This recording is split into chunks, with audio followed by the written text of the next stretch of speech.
À la plage de Malika hier soir, une partie de baignade qui vire au drame. Au moins 8 personnes ont perdu la vie et 4 évacuées à l'hôpital par la brigade nationale des sapeurs-pompiers. Les pompiers qui ignorent pour l'instant le nombre exact de personnes portées disparues sur cette plage de Malika, pourtant interdite de baignade.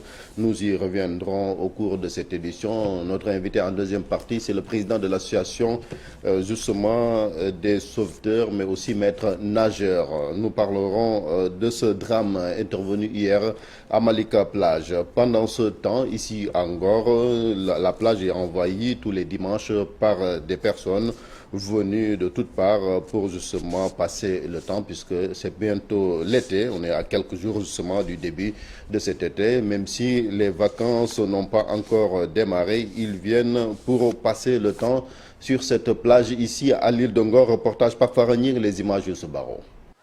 Sous une chaleur de plomb, enfants et adultes se jettent à l'eau pour se rafraîchir. Depuis quelques jours, l'été s'annonce une occasion pour prendre l'air. Les dimanches, avec la famille, nous venons ici pour prendre de l'air, échanger d'idées. Il fait actuellement chaud. Même moi, j'avais du mal pour marcher jusqu'ici. Nous sommes ici pour prendre de l'air. Je suis accompagné presque par toute la famille.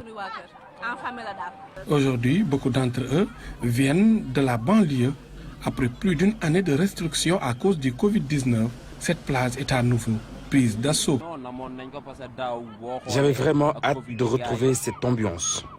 Nous avons beaucoup souffert à pareille époque l'année dernière à cause de la Covid-19. Le coronavirus a tout chamboulé, vraiment. Il y a même certaines activités qui sont aux arrêts.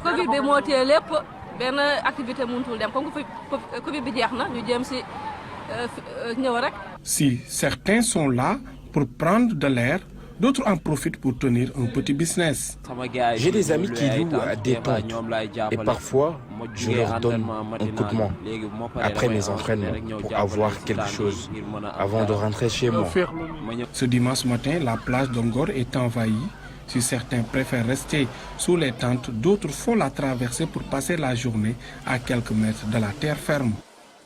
On a frôlé le pire hier à l'hôpital régional de Saint-Louis où le service de réanimation a pris feu et un incendie qui s'est déclaré sur les lieux qui abritait pourtant au moins 7 personnes qui étaient en réanimation. Elles ont été sauvées par le personnel mais aussi les sapeurs-pompiers. Une enquête est ouverte. Plus de détails avec Thierno Ndiaye, c'est le directeur de l'hôpital régional de Saint-Louis interrogé par notre équipe sur place Ousseynou Diop et Abib Seck.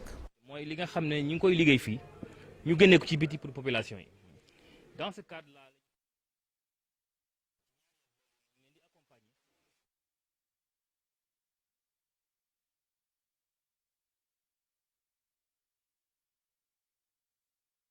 fa nekk prolongement.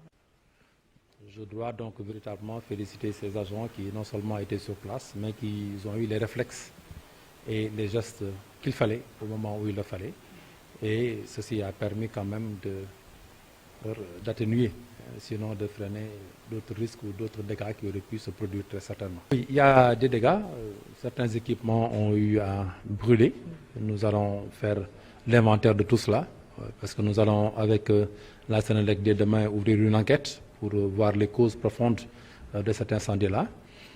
Mais sur le plan humain, nous ne déplorons grâce à Dieu aucun débat.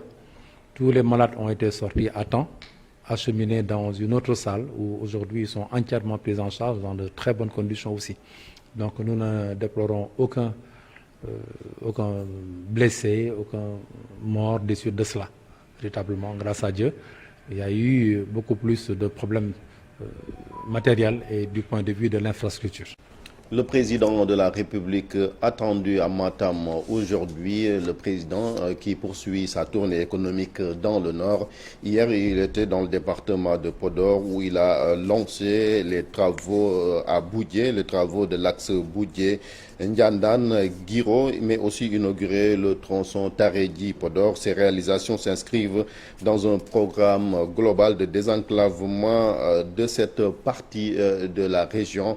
Le président aussi aussi a inauguré la route qui mène à Halwar, le village de Cheikh Oumar Tall. C'est en présence de Thierno Madani Tall. Nous suivons le président de la République interrogé par nos envoyés spéciaux d'Issa Prera et Diafaraba.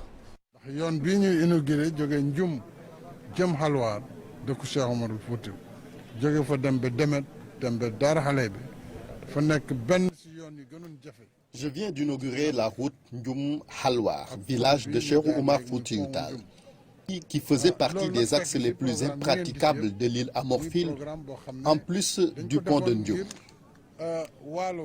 Il fallait que nous réalisions cette route pour désenclaver complètement l'île Amorphile et au-delà tout le Waalo. C'est ce qui justifie ces projets. J'ai aussi inauguré la route Médina Ndiadbé, Kaskas, en passant par Saldé, Pété, Boké, Dialobé. On vient donc de réaliser plus de 200 km de route bitumée dans l'île Amorphile, sans compter la route nationale que j'ai réhabilitée et qui va de Ndjoum à Bakel. Tout ce programme réalisé revient à une distance de 497 km, donc presque 500 km de route bitumée d'un coût de 166 milliards de francs CFA. mu ngi toll ci 497 km daanaka 500 km de route bitumée yoo xam ne 166 milliards lañ ci def ci suñu xaalis. Nous reviendrons sur cette tournée avec nos équipes qui suivent le président de la République. Après les attaques du ministre du Tourisme et des Transports aériens contre le directeur général de l'aéroport international Blaise Diagne, l'intersyndicale des travailleurs du secteur des transports aériens et de l'aviation civile apporte son soutien à Doudouka. Ces travailleurs de l'AIBD ont signé un pacte de stabilité sociale afin de pouvoir atteindre les objectifs définis entre les années 2021 et 2022. Plus de détails avec Cherouad, qui est le président de l'intersyndicale des travailleurs de l'AIBD, interrogé par nos correspondants à Mbour, Abdourahmane Diallo et Mamadou Gueye. Nous tous, nous nous inscrivons dans la haute orientation décidée par son Excellence Monsieur le Président de la République, dans l'intérêt du secteur pour faire du Sénégal un hub aérien de référence sous-régional et rendre la destination Sénégal plus attractive afin d'en recueillir toutes les retombées sur le plan économique. Nous magnifions les engagements des autorités du secteur à conserver tous les acquis et les droits acquis des travailleurs, particulièrement les emplois. Nous invitons aussi les autorités aéroportuaires à entamer dans les meilleurs délais les démarches nécessaires pour une fusion des sociétés ADS et AIBD SA, dans un climat social apaisé, garantissant la stabilité du secteur des transports aériens afin de renforcer AIBD SA, pour en faire l'unique autorité aéroportuaire du Sénégal. Nous apportons notre soutien indéfectible à M. Doudouka, directeur général de AIBD SA, dans sa mission de mise en œuvre du hub aérien et touristique. Nous souhaitons aussi l'implication de toutes les parties prenantes, particulièrement les partenaires sociaux, à travers les organisations syndicales, dans la mise en œuvre de la fusion AIBD-SA et ADS, d'une part, et d'autre part, dans la réalisation des objectifs déclinés dans le plan stratégique AIBD aérien 2021-2025.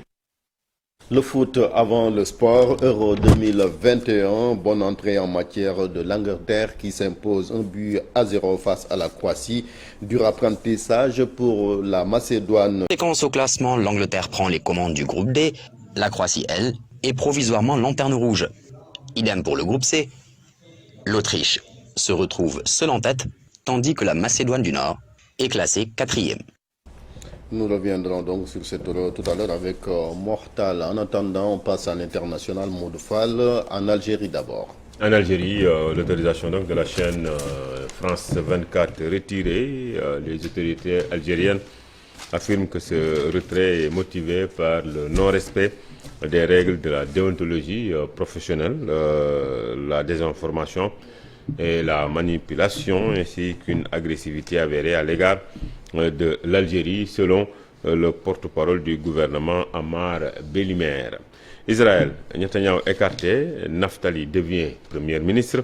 60 députés ont voté pour la nouvelle coalition contre 59 lors donc du vote du Parlement. Vous comprenez bien, Naftali Bennett succède ainsi à Benjamin Netanyahu au pouvoir depuis 12 ans. Et nous terminons, le président américain Joe Biden a félicité le nouveau premier ministre israélien au nom du peuple américain. Je félicite le Premier ministre Naftali Bennett et tous les membres du nouveau gouvernement, dit Biden dans un communiqué. Il a également souligné l'envie de travailler davantage avec le tout Premier ministre pour le renforcement des relations américo-israéliennes. C'est tout pour cette page internationale, Chérif Dia. Merci beaucoup, Modou Fall. Nous passons donc